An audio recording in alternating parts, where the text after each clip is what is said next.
Tens of thousands of football fans came to Highbury. Electrifying. Yes, guys, welcome back to the Cannon podcast and a preview. We don't normally do previews, but it is a huge, huge game this weekend up against Chelsea. And for a huge game, you need a huge guest. So I'm here with my boy, Matisse. Come on, bro. Yeah, I don't think people are expecting this because we've never done content before. But for me, this was a must. This is like long overdue, I think. I met you at James B's house. Yeah. And you know when you're like just immediately like good vibes? Yeah. We had a really nice chat and I was like, sitting out on the patio or whatever it was. Yeah, it was sound. It was really cool. So thank you so much for coming on the channel. Appreciate it, man. I was about to say, how are you? But I think I know how you are because I just watched a video of you at Turkish's house. Do you want to explain for the audience what's gone down? So because we were just speaking about behind backstage, right? And people, like, I'm really legitly leaving Big Six and going to Turkish's house, which is so far away from mine. Getting there at like 2:15, setting up in his room, making sure I'm ready to film. And at like 3:25, I'm just chatting into his camera, just saying, "Yo, this is it now. It's on site." And yeah, because bro, he keeps breaking into this house, bro. He's always coming into my yard, into my studio. He's interrupting my streams. He's laughing in my reviews because he's so happy every single weekend I living on cloud nine. So I had to get my payback. So yeah, man. I was trying to find the video just to show people because it's I broke into Turkish's house at 3:25 a.m. and I thought it was a joke, but you've told me it is legit. So no, it's legit. I'm so tired. This guy's knackered. That's a whisper, bro. Thank you all for joining us on the stream. We will come to your questions and stuff a little bit later on. We want to talk Chelsea. I want to get into it. First and foremost, I think I heard you say in that video that you think it's the biggest game of the season so far. Yeah. Is it? For us. For you? Yeah. Absolutely. Okay. Maybe not for you guys, because I feel like you can afford to drop points and draw and keep going because you gained 3 points on City and Liverpool. Liverpool are pretty much out of it the way they're playing at the moment. It's not a problem for you to drop points. Obviously, you don't want to do that, but it's by no means a problem to draw against second place away from home with the games you've played so far as well. The Newcastles, the Liverpools away. Whereas for us, it is the biggest game of the season. Absolutely. You know, I think the Champions League, the new format has kind of allowed us to drop points and you qualify top 24 and then you'll be fine or whatever. Premier League, we cannot afford to go 9 points behind Arsenal if we lose this game going into a Christmas period that we historically, notoriously already struggle with. It just can't happen. So, and bro, it's because it's you at the top. If this was City at the top, obviously I want to win the league, but City winning the league, it's not going to change my life. Like, it's not going to ruin my life. So I can comprehend it, understand it, and move on from it. I've seen it a lot recently. You lot winning the league. I've already said. I'm on booking.com. I'm looking at Hawaii. Yeah, you'd be gone, bro. Hawaii, New Zealand. The furthest points on the planet you can think of, that is where you will see me, bro. I try and explain to people who don't live in London how London would be if Arsenal won the league, and it's like not explainable. Like, I cannot. It would be insufferable to not be an Arsenal fan. So they don't get it. They don't, bro. There's celebrities that are just spawning that they're Arsenal fans. We were saying it on Big Six last night. Like, who are these celebrities that support Arsenal all of a sudden, bro? London would literally shut down. It'd be gridlock. Yeah. There's a stat I have that I don't even think I saw it somewhere, and when you're like, I'm just going to choose to believe that at your Premier League win in 2017 at the title parade, there was 75,000 people, and at our FA Cup parade for the same year, there was 250,000 people. That and whether I'm not even sure that's true, but I saw the stat and I was like, I'm just going to choose to believe that because it would go off. Have you expected this? I mean, like, look, there's the kind of the banter and like, oh, you spent having billion. I'm not interested in that. It's just not really my style. Yeah. Have you expected Chelsea's, I don't want to say resurgence, but have had quite consistent, almost Arteta-esque growth to some degree in the last couple of seasons? Have you expected this? Incremental improvement, isn't it? I think it's difficult. I toss and turn with this because I do expect it to a degree because we've got quality players. Like, I can pick out and pluck out 5-6 players that I think are genuinely ready to go for a league and win a league, because I think they're some of the best in their position, or at least contesting with the best in their position. But then there's you. Can I name those and you tell me whether that you think they're right? Go for it. Yeah. For me, Cucurella, Yeah. He's a top left back.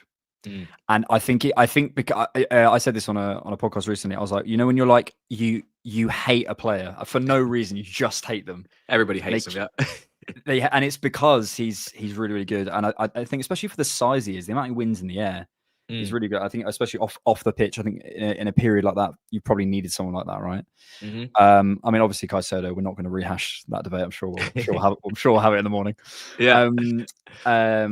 Esteval, who obviously has just been unplayable at times. Reece James, I guess, if fit, that's 4.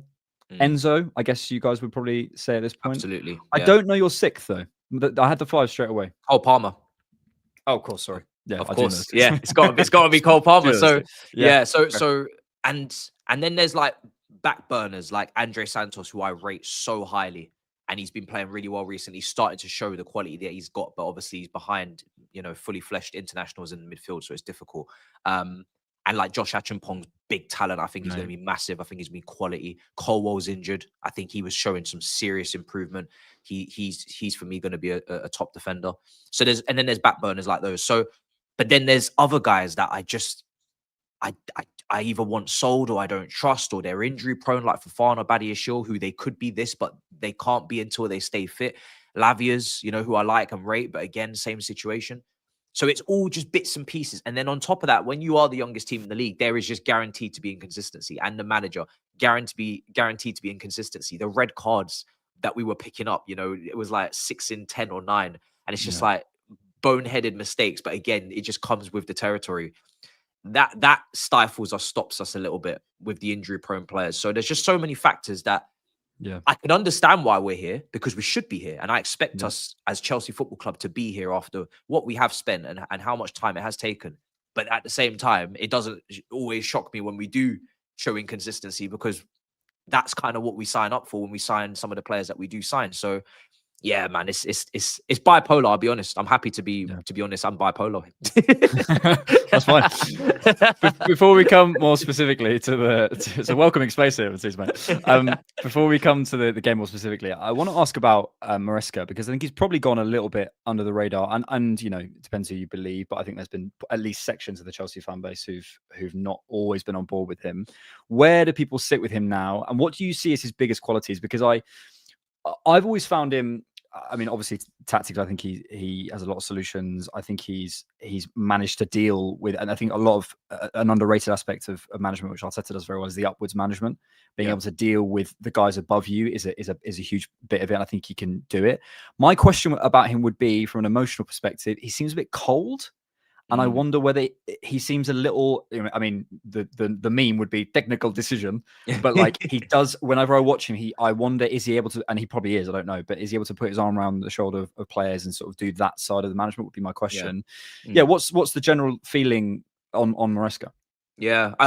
No, he definitely does have that side to him.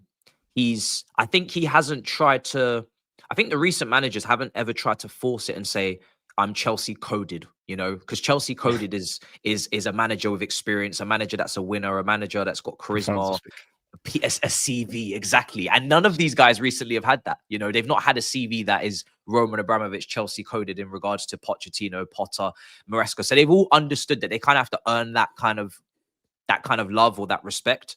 But I think the way he's gone about it, he's just put in performance in terms of hitting objectives and winning a couple of trophies here and there in his first season, and now kicking on this. I think he's liked in general, but there is always that subsection of the fan base where they don't like some of his tactical decisions or some of his profiling of players. I have always been ready to kind of criticize in isolation when I don't agree with something, but my overall general consensus has never been that this guy should be leaving this job. Because I think with the tools that he's been given, which some of the players, brilliant tools, and some of them maybe not at the level and need to play above their level to be involved in the conversation we want to be in, which is the title.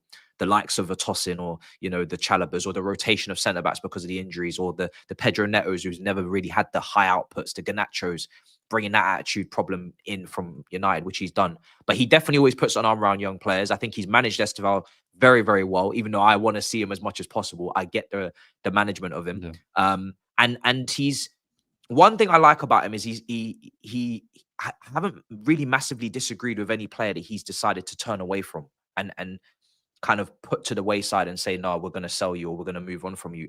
Since he's come in, he's all the players he's kept. I like the fact that he's kept them. So I think his man management in big games is massive. You look at Barcelona, you look at PSG, you look at Liverpool, playing Gusto in midfield, playing Neto up front. These decisions that are controversial or people may not understand or agree with, he tends to get them right. The biggest challenge for any manager is low blocks, big club, big expectation, breaking apart defenses and being consistent. But in his second season, for him to have us in second Champions League in the top 6 where we should be, he's doing and still in the Carabao Cup, which I want to win. I think he's doing a good job, bro. He's doing a good job. Yeah, I think so. And as I say, to be able to deal with the amount of churn, it also, it also takes. I was talking about this someone the other day. Like, I couldn't have. Like, you think about managers and you sit from an outside perspective. You say, "Oh, just get rid of that player, whatever." Like, it must be so hard to do that thing where you get someone in the office and you sit down with them and say, "Look, you're no longer wanted at this club." Like, having those conversations, mate. I'm way too soft. So credit to these guys for like actually making those tough calls, because we say, "Oh, you got to do it," but it is tough, and these guys can do it, and they and credit to them. We had a record amount of sales last summer. Yeah. We played the Club World Cup. We had a very limited preseason. We played like 2 preseason games in 4 days. On top of all the expectation to kick on and the red cards and the injury to Palmer and Cole. Like, what he's doing, I think it's really good, man. He's really managing a situation with a club that is never settled. There's always a headline. There's always a player being sold or a deadline day movement. It's just, there's no calm, bro, and there never will be. I'm not gonna lie, I've accepted that now. it's just who you are. Yeah. As Andrew would say. So let's sort of turn a little bit more towards this weekend. Think about your sort of record so far this season. So you've had 12 games so far this season. You've won 7, drawn 2, lost 3. Sort of highlights so far this season. Yeah, I think you had the 5-1 against West Ham, sort of early on-ish. Beat Wolves 4-3, beat Chelsea, beat Ajax 5-1, obviously beat Liverpool as well, beat Forest. That felt like probably the period of the season where things were starting to cook a little bit. Is that fair? Yeah, I think Liverpool is so weird because we're not shocked that we can beat Liverpool at home, because in big games this manager's shown what he can do. It's actually the smaller games like your Burnleys or your Nottingham Forest away where it's like, oh, we actually did our job. This is good. Yeah, we did it. You know what I mean? We've lost at home to Brighton or Sunderland, red cards and silliness, right? And it's just, that's what's been the most frustrating. Karabag drawing the Champions League. That's what's been the most frustrating. So yeah, but the highlights have got to be Barcelona for me and Liverpool, man. Those 2 wins last minute and then battering Barca. It's just brilliant, man. Brilliant. Yeah, the Barca game was, I think, not to take any credit away from you, but I do think you see when a game turns physical, like what the Premier League is, and the sort of the monster that it is. It can't be contained. I think a lot of the Bayern Munich game was, I think sort of certainly first half we sat off them a little bit, and when we went to actually press them and get more aggressive, that's when things started to go for us. And it's gonna be an amazing game. Okay, turning onto it a little bit. You said earlier you think it's the biggest game so far of your season. Is it as simple as if you win it, you're in the title race? If you don't, you're not, in your mind? Yeah, I think because, look, I don't truly believe a title race is really starting until February, March. And I've seen so many times Chelsea are in a title race in mid-December and then they're not in mid-January. Tuchel, Lampard, last season. So I'm saying title race because it's Arsenal and it's and I want to be excited for it. I want to You want to imagine? I want to hype it up. I want to hype it up because I think it's brilliant, bro. If that is what it becomes, because I'm almost like a kid at Christmas. I'm almost too excited to get involved and get my hands dirty when really this is not even the period of time where that tends to take place. But we have never had a title race really for decades. So this could be mad. This could be, historic. But we have, even if we win, we still have to get through Christmas, but at least we're involved in terms of we can see where you are. We can look at your result, look at ours, and we can play that game. If we lose, bro, 9 points. I'm as much of a believer as I've been and I am. I think 9 points is just too much for me to say we're involved. We're clearly not at 9 points. We then need you to have a bad run, you know? Yeah. Yeah. Having said that, though, looking at your December and January, there feels like some light there. Like it's not, I know you're saying about the sort of the Christmas period, but I'm looking through and you've got Leeds, Bournemouth, Everton, Newcastle away. Of course, that's tough. Villa at home, Bournemouth at home. Yeah, but you could make any game theoretically a tough game. But I think for this side, for the squad you have, for the depth as well in quality, especially in the forward areas, I think you should have enough for it. In terms of this weekend, let's start there. Let's start with predictions in terms of the lineup, like sort of what you think you'll do. I'm going to build it on the tactics board up here. Is there any sort of fitness issues for you guys? What's the play at the minute? Well, I didn't get to see the press conference yet, but it sounds like Cole Palmer is available to be selected. I think he'll be on the bench. I don't think you start Cole Palmer in what could be a very aggressive, physical game. I expect it to be honest. We had to kind of raise our physical levels over the last couple of years, whereas yours have already been there. We've been bullied by you before. That's just crazy for me to think when I look back at the Drogba Ballack kind of days. So I'm expecting us to physically be more competitive than we have been. I think in goal we're gonna go Sanchez. Absolutely, there's no doubt. The right back situation is very dependent on whether or not Madueke starts over there or Martinelli. Is Trossard definitely out for this game? Do you know? He's a doubt. Okay. But he also didn't say it was big. And Trossard has never missed a game of football for Arsenal. So is it like that? Yeah, you just can't. It's like that. You can't get rid of him. Yeah. So yeah, in my head, I was planning for his absence. So if he is absent and it's Madueke, I would prefer Reece James with Madueke because the strength, the kind of speed, the 1v1 directness. James is a better defender than Gusto. Whereas Martinelli's not as good a dribbler as Madueke.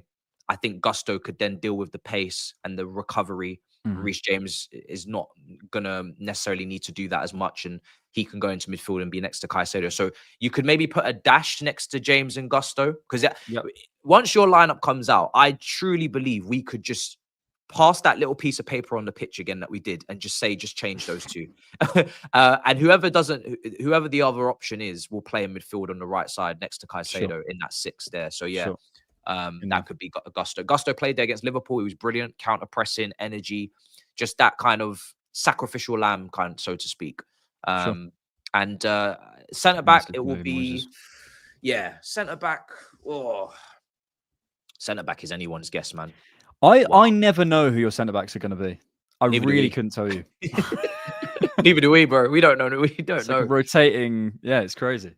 Oh, because ideally, I want to start Fofana, but I don't know if the manager needs to look after him and take him out because he played against Barcelona, which is completely understandable.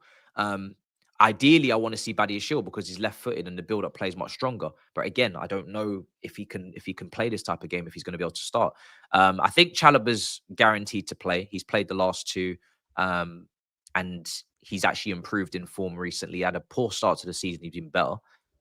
It really is a flip of a coin. I'm going to put Fofana in there. But that is really just TBC. Yeah, really, to be honest. It could be anyone. Yeah. Left back is Cucurella for sure. Yeah. Yep. Nailed on. Garnacho started midweek, didn't he?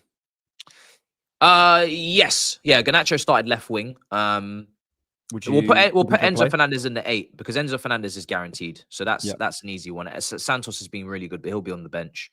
The front 3 is interesting because Maresca, I forgot all about the Neto striker back end of last season option, and he put that to use against Barca. Is it worth? Maybe I'll ask you actually. This might help me with my decision. Is it worth us even trying to compete with you aerially with your centre back? Because I don't think it is worth it. Because there's no Gabriel, it might be worth it. But to be honest, I think if we're playing in Capier, I think there's a possibility. I think Mosquera and Saliba, you're probably not getting much of a chance physically. Capier is probably better at jumping into the midfield, and like if you're sort of pressing you and stepping up into midfield, But I Yeah, think aerially, I suspect he'll play in Capio. same. So maybe. Yeah, I think he will. He's just rotated them midweek, and Yeah. but build It's up a bit. wise, yeah, Yeah. And we'll get onto sort of how you guys play as well. But I think in this game, I think he'll want to try and control you and keep you penned in. So I think he'll go with Capio. yeah, Yeah. and that's probably the way to go about it, because we had some issues with that with Sunderland at home. They actually took the ball and worked it, and then if we can't get into our flow and we can't get touches and we can't get rhythm, then it becomes a problem for us sometimes. So this is tough, man. Delap came on, scored. He could maybe be physical with Hincapié and kind of try and isolate him, give him at least more of a difficult day than he had against Tottenham. Yeah. For This me, feels to me like one of your biggest issues is that specifically your centre back pairing and your front three feels like it's almost just interchangeable. oh yeah. Like you can't really predict this one. He could go Yeah. João Pedro. He's played João Pedro against Bayern, against Liverpool, for that kind of technical security, that ball retention to kind of hold the ball and then release others. But then he doesn't get enough shots. He doesn't get enough goals at the moment. I'm going to go Esteval right wing, because for me, that is crucial. I think that just having that stardust, that threat, guaranteed threat, I say, because Neto's been better recently. Garnacho's been better recently. Gittins has been better recently, but they're still capable of putting in a poor performance or a poor first half. And this is not the game where you have any time for that. You need just to be on it from minute one, and he will definitely be on it. Up front, oh, I don't want your centre backs to have an easy day. I want someone to just take their attention at least. So I'm going to put Delap up there. That's a risk, because Delap's hold-up play against Wolves was absolutely abysmal, and he didn't let us. He didn't let us even build, bro. Like, we tried to fizz it into him as we would have with Jackson in the previous seasons, and he just literally the ball was bouncing off him. Yeah, but I'm gonna hope and pray that it was just because he was coming back from injury and he's not really got any momentum or any. Because his hold-up play is definitely not as bad as he showed there. But I'm hoping he could just pin your centre backs, work them, and create space for others. He is a handful. I think he's messy. I think he even was messy, as in messy with a Y. Yeah. I think he's a bit. Yeah, we watched him in the summer. I remember watching him with Alex Barker of the Athletic, because there was a question mark about whether we were going to move for him, and he's just a bit of a battering ram. Yeah. It is interesting. And finally, at left wing, I'm gonna go Neto. Okay. Because I can't leave him out. I can't leave out Neto. Garnacho easily could have played this game, but I'm looking at Timber and I'm looking at our options, and I'm thinking I need to go with the most experienced, the most, I don't know. Neto's not a great dribbler, in my opinion, but he is relentless and he is quick. And that's all I've got really in regards to it. And then I know he can cross from that left-hand side. I know he can hopefully keep crashing the box as he did against Wolves as well, with the Gittins cross. I've never felt like either flank is particularly important in regards to his game, in terms of he's someone that wants to play in transition. He wants to run in behind. And as long as you get him running towards goal, he could score against big teams, as he done at Wolves. He can cross from both flanks. He's not particularly cutting in on the right and whipping it like Iron Robin. So for me, left wing. And and then we'll go with that. Yeah. But it's interesting. There's a lot of calls for you guys, and I think that's kind of been one of my feelings about Chelsea this season. Is like, it's just it feels like a bit of a rotating thing. In terms of Arsenal, I think really there's only 3 calls for us. I think there's, as I said, I think he'll go with Nketiah at left centre back. I think he could go with Mosquera. I think probably Mikel, especially when it's going to become, I think, a bit more a tactical game, which I think it will be, rather than a physical game or a physical matchup necessarily. I think he will go with Nketiah to try and keep that left-footed angle at the back. I think on the left-hand side, obviously it depends on Trossard's fitness, but I suspect he won't risk him even if he's fit, and I think he'll probably go with Martinelli for this game. I don't love that connection, to be honest. I think it's 2 overlapping profiles in terms of there's a lot of running within the 2 of them, and a lot, almost like you need the person to play the wall pass. Yeah. If I was picking it, I think I'd go with Eze left and Calafiori on the left as well, and I'd stick Odegaard in, but I worry about Odegaard's fitness. Mikel absolutely loves Odegaard. He was risked for last year at Stamford Bridge, but I remember. for some reason I can't see him risking him this season. So I think he'll start with Eze and stick with that continuity. I could be wrong though. He might. Obviously, it depends how he plays. Obviously, he played against Bayern, but he's so important to us that I worry about dropping him in this sort of game. If not, I would go with Odegaard as an 8 and Eze out wide to sort of do that Trossard thing. It's the same as the Palmer thing, isn't it? Like you don't need to. We shouldn't need to. You got other people to turn to. Like you got Christmas coming up. Yeah. And like obviously it would be a big boost for both teams, but I suspect at this stage of the season it might just be seen as a risk too far. In terms of how we could exploit you, what would you look at? What would you say to an Arsenal fan? Like, is there a space in your team? Is there a player in your team? Like, where do you think you can come undone?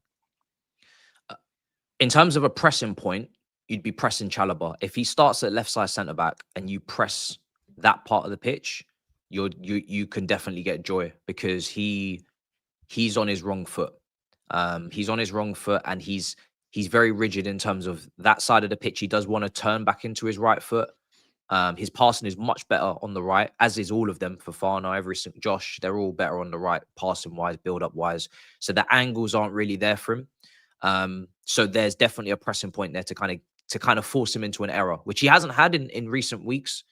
None of the defenders have been poor in recent times. We've been keeping clean sheets, but in this level of a game, in this level of quality, that's definitely a point that I'm looking at of weakness. Even if Badiashile does start, Badiashile has been good, Benfica, Liverpool, but then again, he's not had loads of games. He's coming back from injuries all the time. So again, it's still a weak point in terms of if you press him, if you really run at him, drive him into areas he doesn't want to be in wide zones, you can still potentially get something out of him because he's rusty.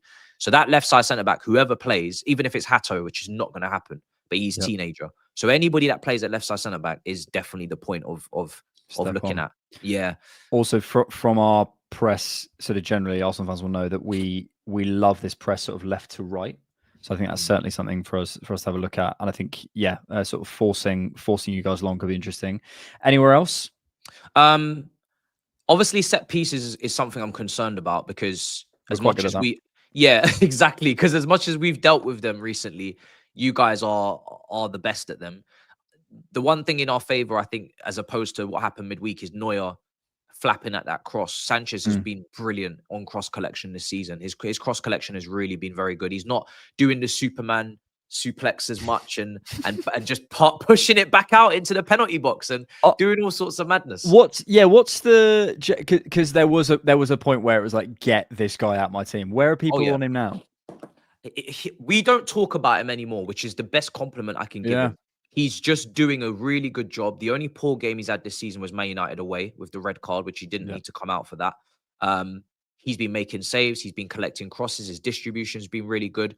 I'm not saying that I've completely forgotten about what he's done in the past and I'm ready to win the league with Sanchez. But as of now, he's not a problem for me. He's not a weak point until he becomes one. It's tough with a keeper because once you get that bozo gene tag, any mistake, every keeper makes mistakes, but every time he makes a mistake, it will be, it's the bozo gene again. It's like, literally, it's the same thing with Upamecano for me. Yeah.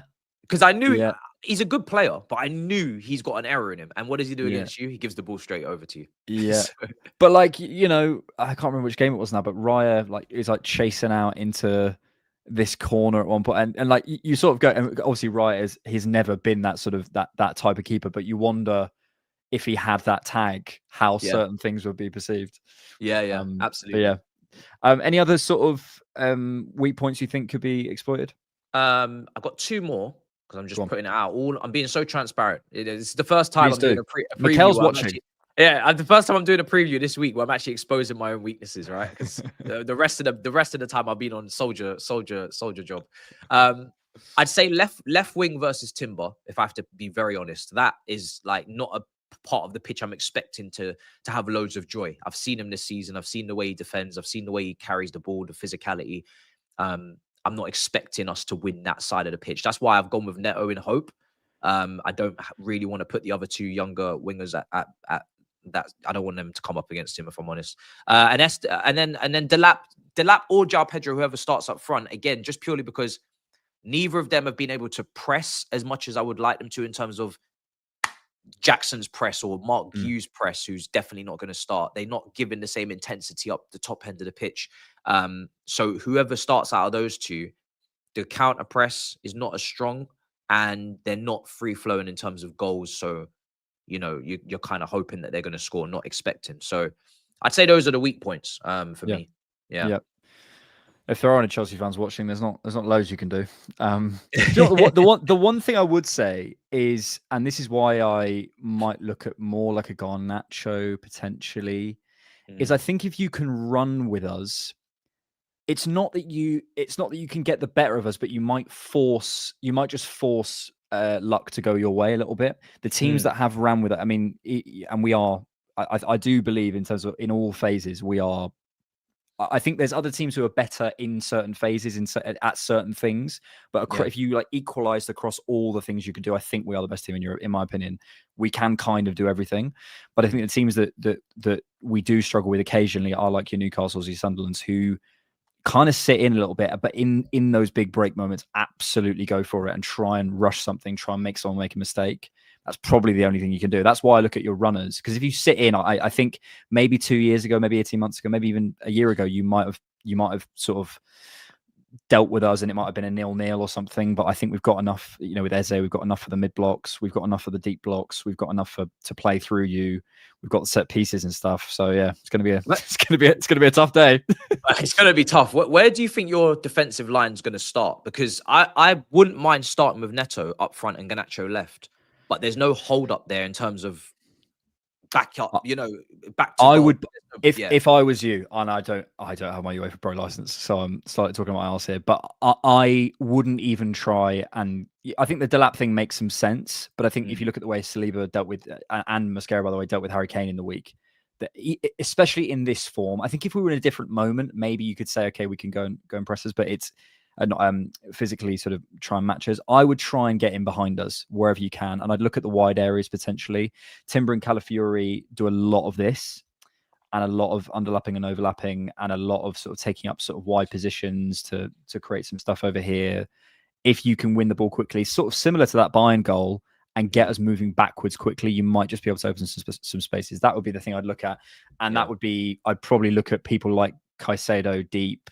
Who's your best passer from deep that isn't Caicedo? Enzo? Ooh, I would say Enzo. Reece James, I guess. Reece James right to is left. proper. Yeah, Reece James kind of likes to occupy that right side centre back position in this team, and he'll just step into the halfway line areas right where Gusto is and just start playing passes. Enzo Fernandez is deep passing. When he's at it, is really, really strong, and that goes all the way back to his Benfica days, when he was obviously gearing up for the World Cup. So those two are our best passes in terms of, you know, ball at feet. But it's interesting what you said about strikers, because I think our counter press would be much stronger if it was Neto, Esteval, and Garnacho. Exactly what they did against Barca. They were down to 10 men for the last 45, and it was a Tuesday, so we got an extra bit of time in the bank, I guess, against you when we play you. That's the fine margins that I need. So I'll take it. Raining for both teams. I'll take what I can get. I don't care. It was Tuesday. That'll be my excuse if we lose. I know, literally. It was Tuesday. Yeah. It was Tuesday. It was Tuesday. What can you do? It was raining for both teams. We're going to take some questions. Thank you so much, Matisse, for joining us. It's been brilliant to chat to you. Get in your questions for Matisse. If you got some stuff, people saying, what a duo, great stream. Matisse, one of the few fan TV guys with tactical knowledge and banter combination in equal measure. You got a fan in. Wow, Simon M. Boovy 3153, Matisse. Thank you. We've got to finish, as all previews do, with a score prediction. So come on. Wow, you know, listen, you know, you saw where I just came from, right? You've got, you've got to do it. Apologies, I had to keep changing the time of this because I was running late, and I was like, I'm running back from a house raid. I'm gonna go 2-1 Chelsea, because I'm not even just saying that because I need it. I genuinely believe we can beat any team at home, especially with this manager and with these players. If they play at their best, they can beat anyone and catch anyone out. So I'm gonna go 2-1 Chelsea. Yeah. Yeah, I think it's going to be tight. I think it's going to be one of our toughest games this season. I think the Newcastle game, the Bayern game, and this game, I think we're going to look back on and go, that was tough. Because I think you've got so much individual quality. You've got a real cohesion starting now. You've got some runners, so as I said, who I think who can hurt us. Yeah, I'm gonna go 1-0. I'm gonna go 1-0 to us. I think it's gonna be. And I think it's going to be stinky, yeah. I think it's going to be a stinky 1-0, raining at Stamford Bridge under the lights. And it won't even be Gabriel. It'll be like, I don't know. It'll be like Zubimendi or something at the back stick, which like 78th minute. I just think I think it's going to be a lot of cancelling out, and probably it'll be set piece again. Yeah, set piece again. We have to go for it. You guys can afford to play the long game, I think. Yeah, I think so. And that might work against you. Matisse on his Thierry Henry and Kaz arc. You'll be rewarded by Gunner viewers, my friend, says Garrett. Thank you so much for your super. Oh, now I get it. Hey, hold on a second. I know who these guys are, right, in the community. All these guys maybe like Arsenal a little bit more than they're letting on. Me, oh boy. Hey, don't play with me. You know what I mean? Just because we see each other on the road, you'd be like, Matisse, we hate you, but we love you. No, listen, I hate Arsenal. Just don't forget that, right? I know I'm being nice here, and we're talking tactics, but don't forget my roots. Don't forget my upbringing. You know what I mean? Yeah, you're on the cannon, so you have to be a bit more tactical. But you do hate us, trust me. Matisse, what do you think Chelsea need to go to the next level? Yeah, you spoke a little bit about the individuals you think that are at the level. Yeah. Talk to me. What do you think? To go to the next level. It's really difficult because I always say I look at the spine. Is the spine a title-winning spine? If everybody's fit, Colwell and Fofana maybe have the potential to be a part of that spine. Sanchez, the jury's still out. I'm still not fully convinced, absolutely, but he's improving, so you got to give him credit where it's due. And the striker situation, I've been calling it since time began. I think Clear Lake, they have projects, they have Jacksons, they have Kazakhstan kid making his debut and scoring, the youngest ever to do it. But I need 20 goals, or I need goals from out wide. And I don't really have either at the rate that I need it to be. It's either Salah Mane numbers and Firmino in the middle, or it's Haaland numbers and creativity. And I've got like a mixed match of both in terms of I've got some numbers and I've got some creativity, but I ain't got no consistency as of yet in any of them kind of attackers to put up certain numbers, Delaps, Pedros, Netos. So I'd say the attack is still something that I'm looking at, but you can only really judge these things after the season's been done, because you have to always leave a room for people to surprise you. I never thought Gary Cahill would be a Chelsea legend, right? When he came from Bolton for 5 million, but he was. And that's why I gave Tossin that grace when he came from Fulham for free. Just leave the door open for maybe a surprise. But yeah, if it doesn't happen, then you got to go back to the window, I guess. Yeah, I think a lot of the time, just frankly availability, and people sort of rework things and say, "Oh no, he wasn't good enough." It's like, well, he might have been good enough. He just wasn't available. And I think there's a lot of players that have been through at Arsenal recently. I look at the Tomiyasus, I think Zinchenko in periods, Thomas Partey, Smith Rowe, Jesus. Like, there's a lot of players there who have a lot of quality, and if things had gone differently, their bodies let them down. I think a big thing, and a big thing I do see Chelsea doing, probably needing to do in the next couple of years, is you have really talented players, but I see a lot of players who it almost feels like their bodies can't deal with the demands of what the Premier League is right now. And it doesn't matter how good you are, if you can't be, if you're looking at Declan Rice, and that is like a freak of a freak athlete. Yeah. And not to give Mikel too much credit, maybe he did foresee this. I think he's kind of foreseeing this a little bit with what he's been doing in the last couple of seasons in the transfer window. Yeah. You look at the repeat sprints happening. You look at the amount of games, the calendar, whatever. There's some numbers we always talk about on here from the Financial Times, where it's like, it's not necessarily that the games have gone up, just the intensity of the games has like done that.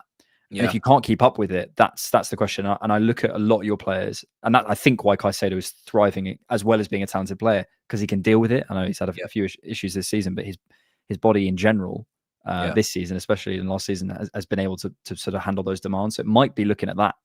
Absolutely. There's 3 or 4 players that are like last chance saloon to be fit because we can't rely upon you anymore. We can't make plans with you. You're Badia Shields, you're Fofana, Is you're Reece Lavia's. James in that category? It feels harsh. Not for me, no. I think he's over that now. I think he's been managed, but he's been fit and available. So Burnley comes off with 45 minutes, comes off at half time because we know he's going to start Arsenal, Barca, and he's also at that level where he's too good to kind of think about selling as a captain with the quality he has and the fitness has been there the last year. Lavia, love him, but he's not irreplaceable. He's not irreplaceable. Badia Shield, not irreplaceable. Fofana, not irreplaceable. So you can definitely say, okay, these three, talent-wise, cool, but we need fitness. So we sell all three of you. We replace them with equal quality, but fitness and availability, like you said, and then it's a different ballgame. So, yeah. Still be football. Manto Singh says, Matisse, what do you think of Chelsea's business model and how they operate as a club, selling women's teams? We can't do that anymore. Strasbourg as a feeder club, etc. I've never been a massive fan of the feeder club thing, but that's more from a football community kind of standpoint. I think every club should be their own club. I don't want anybody to have feeder clubs, but that's allowed. So from a business perspective, I get it and it makes sense and it works because you get to put your young players in an environment that is completely under your control and they're going to get minutes. The amount of times we've sent players to relegation-stricken Premier League teams, and then they don't play, and they're young, and they get, Gilmore gets abused at Norwich, and I'm like, what is Norwich? Norwich are in the Championship now or League One. It's like, how dare you disrespect my star boy who's getting praise off Roy Keane after back-to-back, incredible performance against Liverpool and Everton. You know what I mean? That's what it was with Billy Gilmore. Yeah. But they're going through their own struggle, and they got no time to develop or play your young players. So the multi-club model makes sense and it works. But for me, obviously, I would prefer that each club just be on their own and just do your own thing.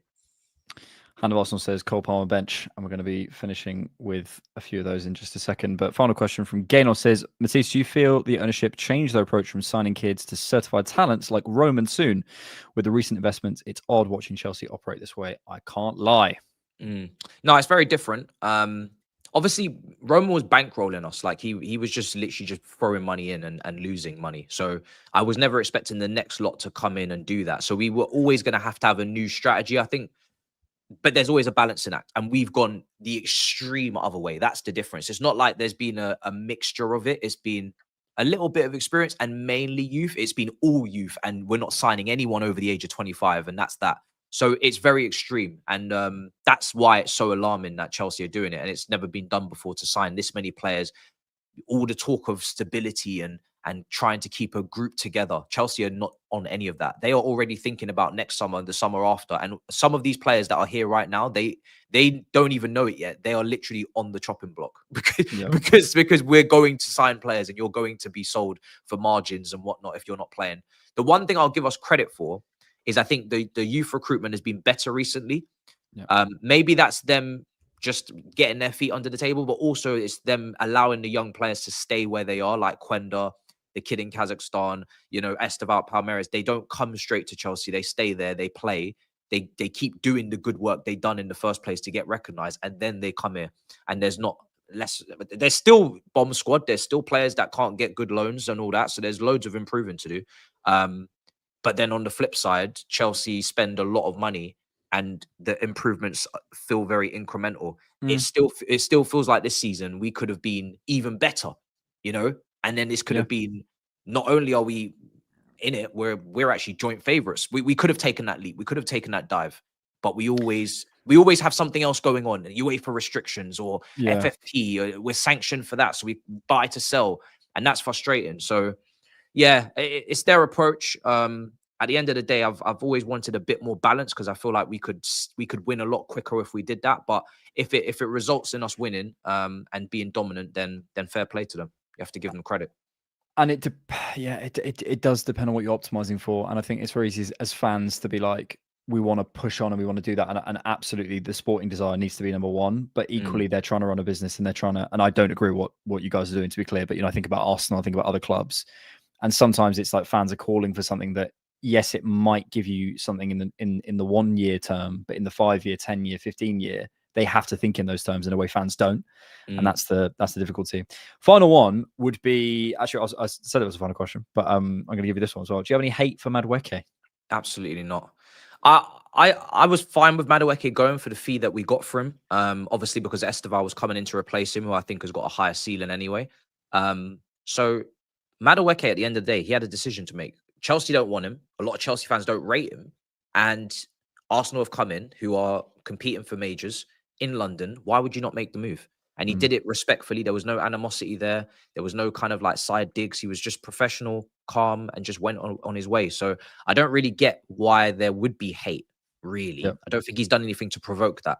I get Yeah. it if you're provoked, but there's no provoke, you know. No, and I suspect he'll, you know, if he plays, he might get a little bit of a reaction, but it's only within the context of the game. I think sometimes, exactly. you know, it's just you just want to boo and you want to get any advantage, right? It's just Yeah. it's not necessarily that. I think he said, you know, he thinks he can deal with it. So yeah, I think it's the right move. I remember I think I even tweeted this in the summer. I think from a sales and purchase perspective, you had one of the best windows last summer I've seen in a long time.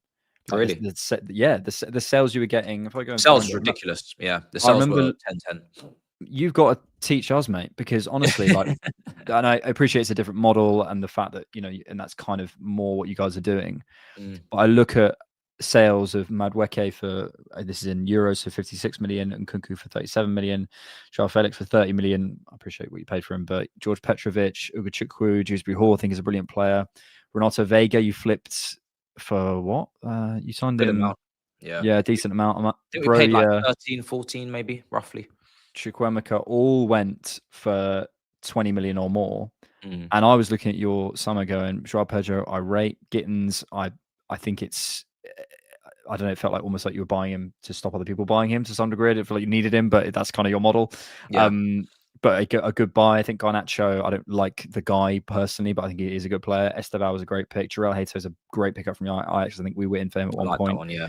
Liam Delap, I think, you know, I'd understand where you go for that. So I remember looking at that. Even Buonanotte, I was looking at that going, that's a good summer. So I think in terms of the model's different, but also you're actually picking good players. So yeah. It's an interesting time. It's back to 2004, 2005, my friend.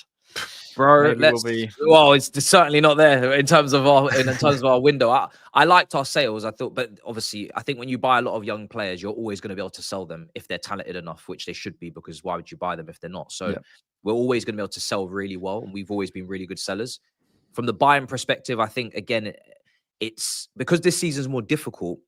We had to improve the depth because the Conference League was a walk in the park every Thursday. This is Champions League twice a week. So the fact that we're actually negotiating between the two in a good way is a good sign that the window isn't maybe as alarming as it was looking. Because I mean, I still have it incoming wise at maybe like a 6.5.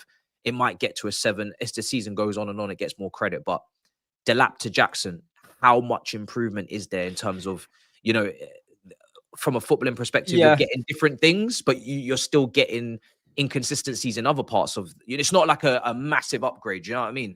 I hear that. I think that window will look better in like 3 years. I think. Okay, yeah, and that, maybe it does, and that's what it is. But because I'm so starving for a title now. Yeah, I hear that. I'm just like, these little incremental shifts, are they really going to take us to the, you know, now? So that's the thing. Same with left wing, Gittins, Garnacho. Last season you had like Sancho and whoever it was out there, you know, but it's very small. It's very small in some parts of the pitch, in some parts. Pratt Last Super Chat says, what do you think about the notion that Arsenal made a lot more fluid with Marino as false 9 with Gyökeres out? I don't know what you've made of Marino this season and Gyökeres, but I have felt Gyökeres, when he was being discussed at sort of £90 million in the summer, I took a lot of heat for it. I was saying absolutely not. This is not the right player. And honestly, I was getting clipped up and all that sort of stuff. And I was watching. I saw. Mate, honestly. And you wanted Šeško, isn't it? Yeah. I remember. Well, I think Šeško is the right pick long term, and I think if you have Havertz and Jesus and Šeško, and again Šeško, I think it was being touted at 75 or something. I was going okay, but when it was getting up and above to what United want to pay for him, it's all price to value, right? I think Gyökeres has been at par for what I probably expected, and for the price we paid. I think he's been pretty good, basically, for what he is. I just have never felt he's sort of the premium 9 that to me is reserved for the Isaks of the world. What have you made of Marino, and what have you made of Gyökeres? Marino is such an interesting profile because I don't know what he is. You know, I don't see him as I don't see him as a true midfielder because I don't think he he participates enough on the ball in terms of running a game. But then he's playing some mad passes recently where they're actually really creative. Back heels and Ozil-esque passes in behind against Tottenham. But he's just a really good squad player. Like, he's one of those guys you just want in and around things because you know he's good for a goal. He's good for a good finish. He's good for a header. He's good for impact. And just giving you extra points throughout a season. I don't think you want to build around him. I don't think you necessarily even want to have him starting, to be honest. But just having him on the bench or in and around when injuries are there, as long as you can make it make sense, which you have, and he's playing this kind of false nine now, which is, I think, probably closer to what he needs to do as regards to what he was bought in to do. Because I thought he was going to play in the left 8. But then when I seen him go missing, I said, yeah, you can't really play there with Rice. Rice is not going to go missing. But yeah, I've been impressed with the finishing and the goal tallies for sure. He's put up stupid numbers for Spain. So I don't know. You didn't pay crazy money for him, so he's just doing a great job, squad role. 27 goals and assists in 2025. It's crazy. Yeah. And yeah, it's what more can you ask? Yeah, it's like prime Firmino at times watching. When you put up crazy price, Gyökeres, I think he's an older. I think he's an older version of Delap a little bit at times when I watch him. Yeah, that's how I see him. That's How about that? Profile. Yeah, I like that. Final question. Genuinely. Bias aside, Matisse, take that top off. Not literally. Take it off in your mind. We'll get struck. I've done it before. We can't do a combined 11, so because we're doing it tomorrow. And I don't want to do the classic question, so I've gone with a different one. Okay. I would offer you for free. Come down the transfer ferries. Zubimendi, Saka, Timber, and Rice. Those 4 players in a straight swap for Enzo, Palmer, Reece James, and Caicedo. One more time. Zubimendi, Saka, Timber, and Rice. For a straight swap, no fees, nothing involved. Enzo, Palmer, James, and Caicedo. Do you take it? Yes or no? Bias aside. No, this is bias aside. This is like, I'm not taking Gerrard for Lampard. I'm not taking Sir Alex Ferguson for Mourinho. It's your players are all top there, and I take all of them on quality. But in terms of being Chelsea, our guys are Chelsea. So separate quality now. Just because they are breathing, living the soul of our club and represent it in the way that it needs to be represented. Cole Palmer is literally Chelsea. Like, he is now one of our guys. Caicedo the same. Reece James captain. I wouldn't want to see Timber in a Chelsea shirt. I wouldn't want to see Saka in a Chelsea shirt now because it just my brain can't compute that. So we'd have to go all the way back into the early parts of their career and change their courses and paths and then make it make sense, because it's not making sense in this day and age. It's just that's a lovely politician's answer. Yes, it is. But just to be clear, on quality. So on quality, I'm still going James for Timber. Cole Palmer, who is the option there? Saka. Saka. It's close, but Cole can do some stupid stuff. Caicedo, Zubimendi. I think Rice, Enzo is the one where you're like, okay, that's an upgrade, right? Because you're getting athleticism, you're getting dead ball specialist, you're getting tackles, interception, mobility in any game, big game. You can play in the pivot. It doesn't have to change and move. But the rest, I'm going with my guys. All due respect to your guys, though. Big respect. Zubimendi, Caicedo is baller. I'm sorry. That's the easiest one. I'll be real. Even though Zubimendi's been your best signing so far. Caicedo's a freak, bro. He's a freak. Caicedo is levels. We'll finish there. Thank you so much, Matisse, for joining us. I'm sure people know where to find you, but if they don't, where can they find you? MAH on YouTube. 3 letters. Type it in, you'll find everything there. That's literally that's the home. Everything else is side chicks social media. Side host. There's no point telling you about that because that's just like whatever. I appreciate it. I hope we smash you on Sunday, but I hope we can get you back on the podcast at some point as well. So Absolutely. Thank you so much for doing it. Thank you guys for joining us in the comments. I hope you enjoyed that. Thanks so much for watching, and thanks as always for keeping it Arsenal. Tens of thousands of football fans came to Highbury. This was one kind of queue the ladies thoroughly enjoyed. Electrifying. Inspiration.